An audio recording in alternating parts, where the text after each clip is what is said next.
Sejam bem-vindos! Aqui quem fala é o Felipe Jack. Hoje é dia de responder comentários no modo Manual Responde número 12. Então não esqueça de deixar o like e se você não é inscrito, inscreva-se no canal, pois aqui temos um conteúdo único, apresentando uma visão diferente do que você já encontra no YouTube. Agora, bora pro vídeo!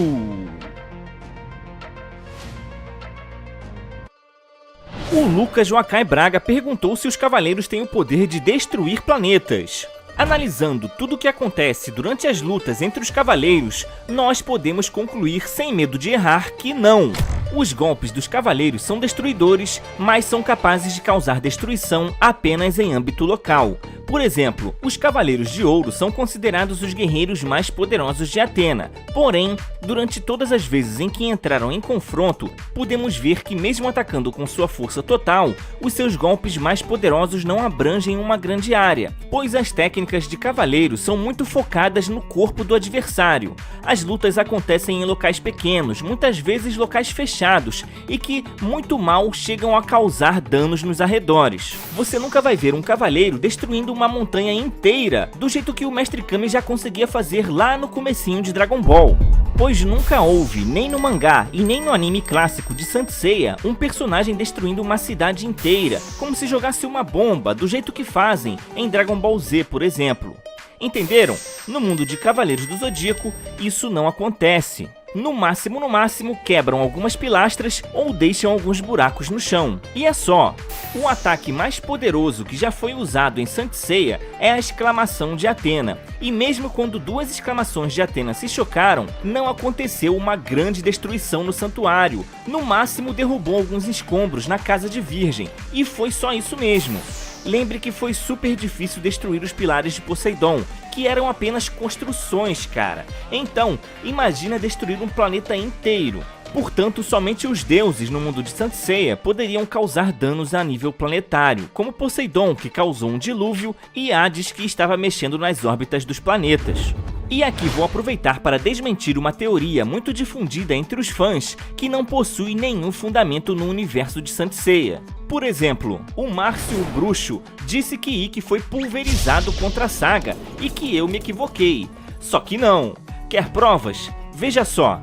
Esse aqui é o Ikki e ele está aqui inteirinho depois de receber uma explosão galáctica na cara e pela primeira vez. E lembre de uma coisa, no mundo de Cavaleiros, a primeira vez em que o golpe é usado, ele é mais efetivo, porque na segunda vez, o oponente vai estar mais preparado para se defender ou evitar que seja atingido nos seus pontos vitais. Perceba que ele não tem nenhum osso quebrado, nenhum membro partido, mão revirada nem nada. Ele simplesmente não tem nem sangue escorrendo, da mesma forma que o Shiryu escorreu sangue na luta contra o Shura. Então está na cara que a explosão galáctica não é tão forte assim, a ponto de transformar um ser humano em pó, e nós já vimos ela ser usada várias vezes e nunca transformou ninguém em pó. Se o corpo do Ikki tivesse sido destruído por uma forte explosão, a sala estaria cheia de sangue e pedaços de carne, exatamente como foi mostrado nessa cena em Next Dimension. No próprio quadro do mangá onde Ikki recebe pela segunda vez a explosão galáctica,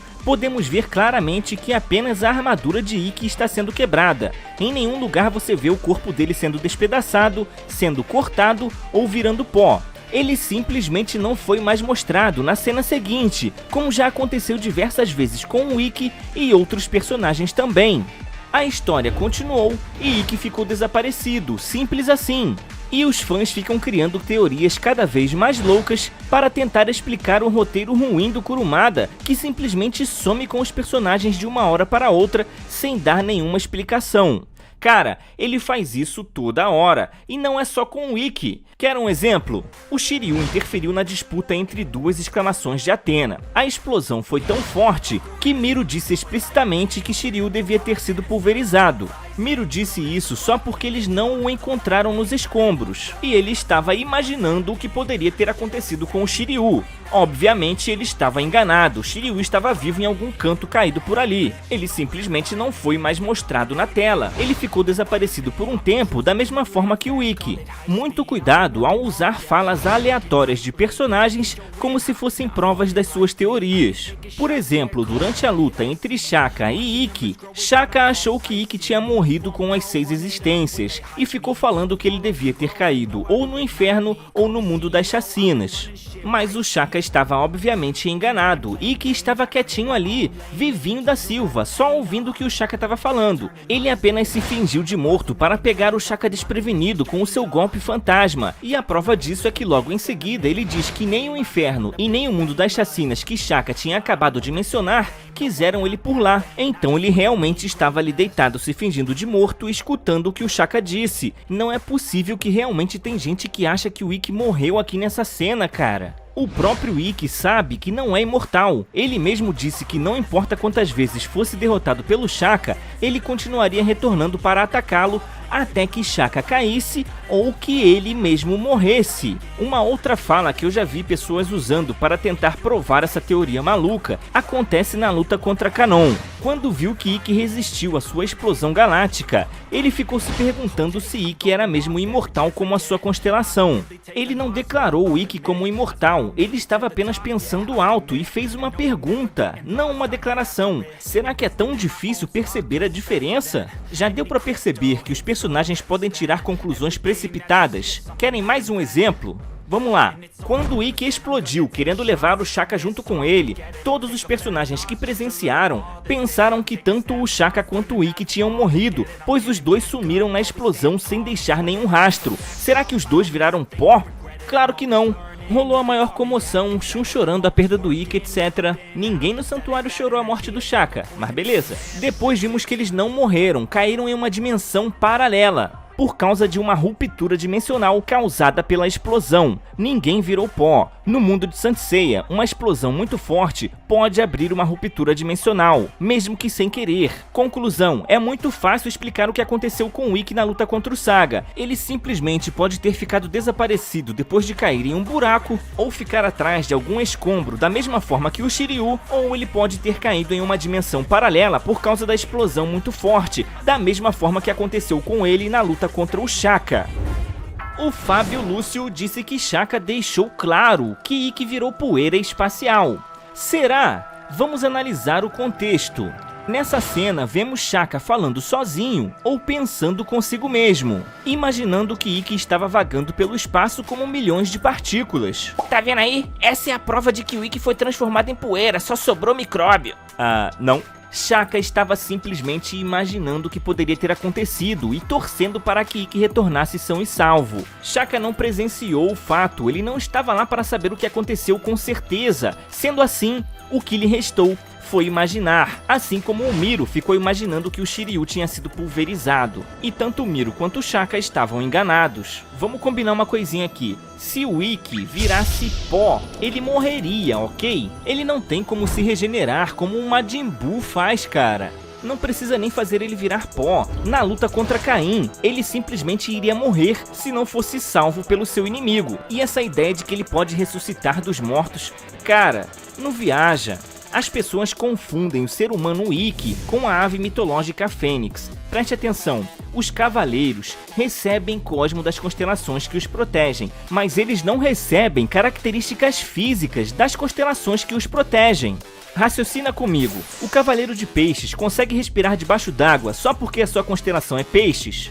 Não, né? O Mu não ataca dando cabeçada e nem fala bé. O cavaleiro de Hércules não tem o poder de Hércules, o semideus. E Ikki não é imortal só porque a sua constelação é Fênix.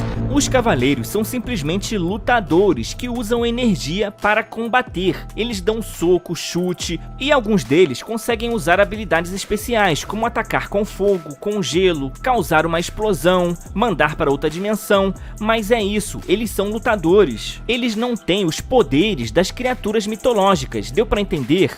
Já as armaduras, elas sim têm características ligadas às constelações que elas representam. Os usuários não.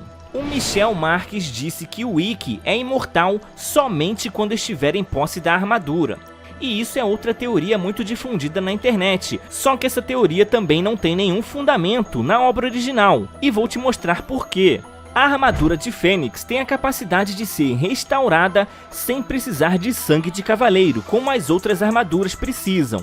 Mas o seu poder de restauração acaba aí.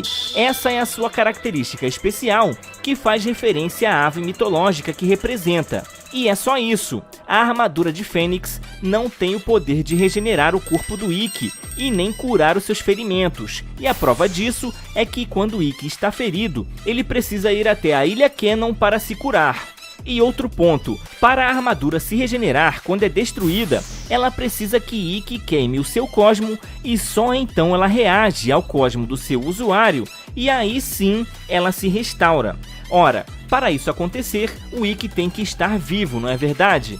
Portanto, essa teoria de que a armadura iria se regenerar por conta própria e ainda por cima, regenerar o corpo do Ikki do pó, estilo Majin Buu, é totalmente sem lógica, 100% furada. Até mesmo os deuses morrem em Saint Seiya e não podem ressuscitar. Não acredita? Olha o que aconteceu com Thanatos, o deus da morte. Pois é, ele morreu. Hypnos também, e até mesmo Hades, um deus do Olimpo. Nem mesmo os deuses no universo de Saint Seiya podem ressuscitar quando morrem. Não seria um mero cavaleiro de bronze, a classe mais baixa do exército de Atena, que ia ficar ressuscitando à torta e à direito por aí, não é verdade? No universo de Saint Seiya, morreu Babao. E para finalizar, o Emerson Gomes perguntou como seria se a Saori tivesse um filho.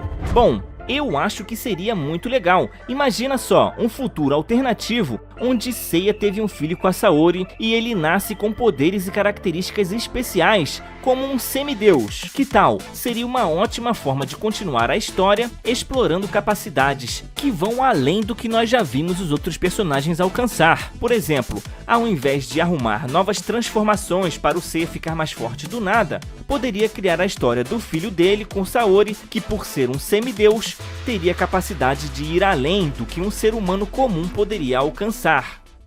E esse foi o Modo Manual Responde número 12. Mandem suas perguntas nos comentários que eu farei o possível para responder.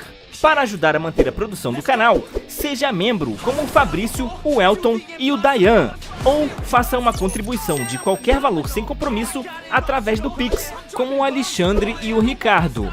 Essa aqui é a minha chave, vou deixar na descrição também. O apoio de vocês é muito importante para os vídeos continuarem saindo aqui no canal. Eu vou ficando por aqui, até o próximo vídeo. Fui! Sometimes I think that I'm unstoppable. Yeah, ready to go, man, lock and load. That's right. I swear to God that I could drop you, bro. Yeah, I got a shot and I ain't stopping, no. That's all I know, that I'm unstoppable.